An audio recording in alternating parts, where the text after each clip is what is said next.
that look like us? Show of hands. Okay, that's maybe a third, half of the room maybe. That's just a fraction of the bigger picture that we say is, that I can say is a problem. Lack of representation. Secondly, lack of education.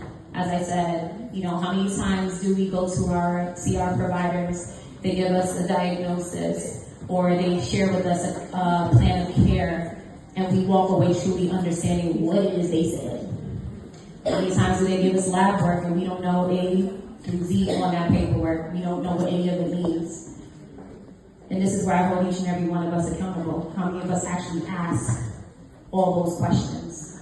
How many of us make it a point before we leave that office that we understand what it is they're talking about, what it is that's expected of us, and how is it that we are to apply what it is they're expecting of us in our day-to-day?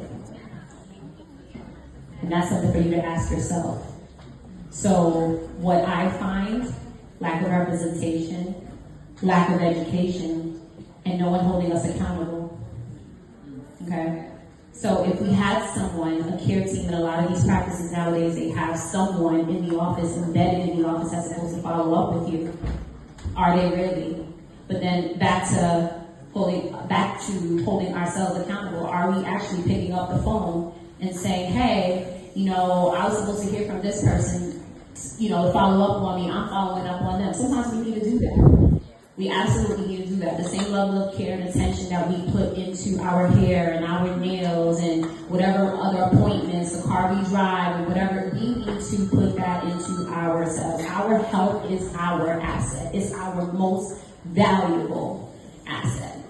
You don't have your health, you can have all the riches, you can have all the money, you can have all the fame, you can have everything that you desire and aspire to have underneath the sun. But if you do not have your health, what is any of that good to you? It's not.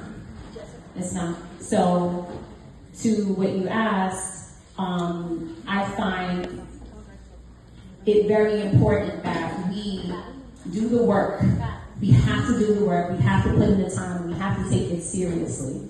Okay? And it's better to do that when you are well and able, not after you've already have all these diagnoses that now you're having to learn how to manage. It's better to address your health while you are healthy.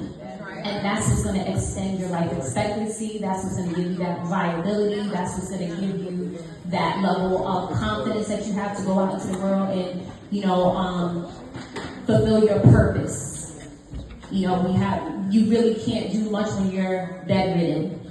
You can't do much when you're depending on someone to come and change you, position you, feed you.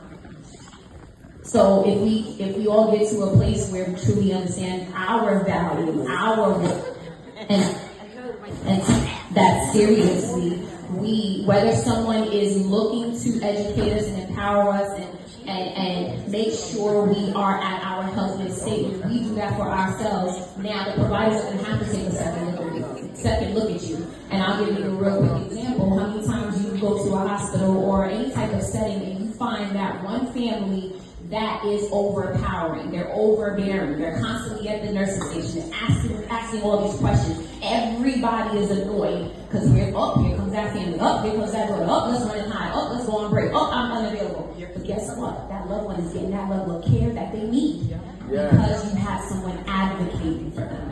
And that's what we need to do for ourselves.